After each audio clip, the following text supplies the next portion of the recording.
On connaissait les murs de séparation, mais il y a aussi des murs de la bonté, de la gentillesse, de la générosité. The Wall of Kindness qu'on a vu fleurir ici et là à travers le monde.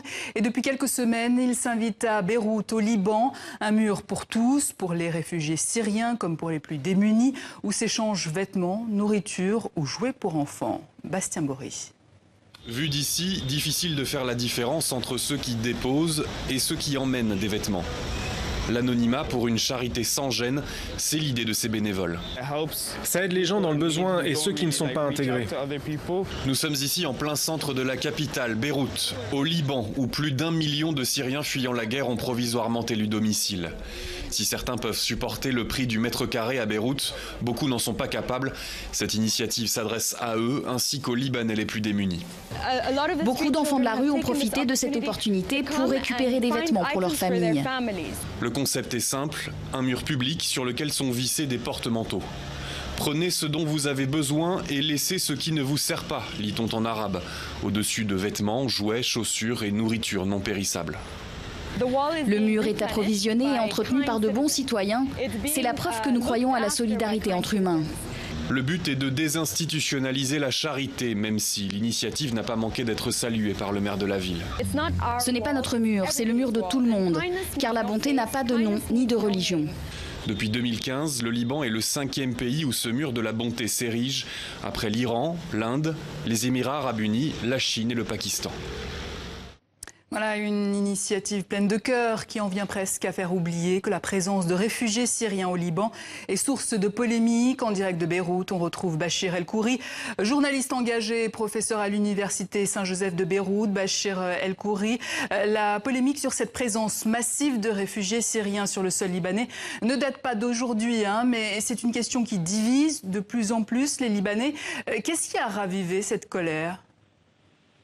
Oui, en effet, depuis plus de 2 ans maintenant, l'on assiste à un phénomène d'hostilité, voire de xénophobie à l'égard des réfugiés qui va désormais crescendo pour différentes raisons, à la fois politiques, économiques et sécuritaires. L'intervention musclée de l'armée libanaise le mois dernier dans une localité frontalière de la Syrie, soupçonnée d'abriter des terroristes, a été accompagnée d'abus commis contre certains civils, ce qui a alimenté l'hostilité de part et d'autre et provoqué d'ailleurs une polémique à grande échelle au sein de la société libanaise. Après cet incident, des vidéos ont publié sur la toile montrant des groupes de jeunes qui s'évertuaient de tabasser et d'humilier des réfugiés qu'ils prenaient en otage. En parallèle, ce qu'il faut savoir, c'est qu'il y a un poids économique également. Certaines municipalités ont récemment procédé à la fermeture au forceps de commerces tenus par des Syriens, imposant en parallèle aux employeurs de recruter uniquement des Libanais. Même à Tripoli, une ville majoritairement sunnite et fortement solidaire de la rébellion, les SNAC, petites épiceries et autres types de commerces tombent l'un après l'autre. Cette tendance, il faut le savoir, emboîte le pas à une vague de couvre-feu imposée l'an dernier dans plusieurs villes et villages du pays, interdisant aux réfugiés de circuler à partir de 19h ou de 20h. Enfin, autre manifestation d'un ras-le-bol croissant parmi la population libanaise, l'émergence depuis quelque temps de graffitis à caractère raciste sur certains murs de la capitale, appelant au départ des réfugiés. Bachir El-Khoury, on sait que le Liban et la Syrie partagent un passé commun, une histoire commune difficile. Que dénoncez-vous aujourd'hui? Une rhétorique raciste à l'égard de ces réfugiés syriens, des amalgames?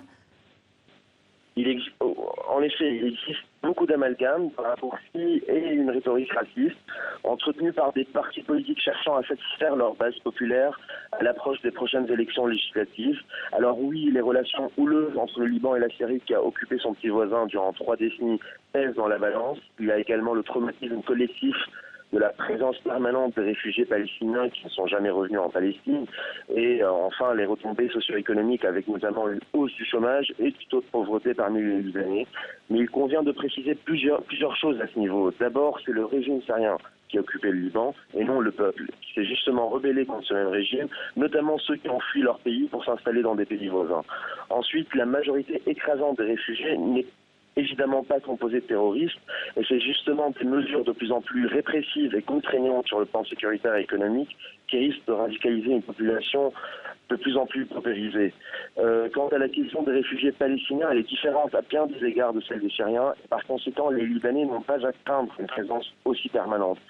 Même si un retour total et intégral de 1,5 million de personnes risque en effet de prendre quelque temps, Enfin, sur le plan socio-économique, j'aimerais dire que l'on parle toujours des répercussions négatives, sans jamais évoquer les avantages pour l'économie locale de la présence de ces mêmes réfugiés, que ce soit en termes de main-d'œuvre bon marché, exploités sur des secteurs traditionnellement désertés par la population active libanaise, ou encore de leur consommation sur le marché local estimé à 1,5 milliard de dollars par an, sans parler des aides internationales que reçoit le Liban. Autre élément souvent occulté et délibérément occulté, notamment par la classe politique libanaise, la dégradation de la croissance économique et du niveau de vie au Liban n'est pas liée aux seuls réfugiés, mais plutôt à une mauvaise conjoncture économique et politique due aux tensions locales et régionales, la baisse du prix du pétrole, plus récemment la crise dans le Golfe, mais surtout, et ça on n'en parle pas, des failles structurelles de gouvernance et de réforme. Mais Monsieur El-Khoury, on l'a donné ce chiffre, plus d'1 million de réfugiés syriens au Liban, dans un pays qui compte 4 millions d'habitants. Alors comment gérer cette situation? Vous l'avez, la solution? Il ne faut pas imaginer que la solution passe par un retour forcé et massif des réfugiés en Syrie tant que le conflit n'est pas résolu. Augmenter les moyens de gestion en partenariat avec l'ONU et les amis du Liban est la seule solution. Il faut également apaiser les tensions, rassurer les deux communautés à travers un discours posé et scientifique et sanctionner, quand il le faut, les Syriens comme les Libanais qui ne se plient pas aux règles du jeu prédéfinies, y compris des actes à caractère raciste. Bachir El-Khoury, merci. Je rappelle que vous êtes journaliste engagé, professeur à l'Université Saint-Joseph de Beyrouth.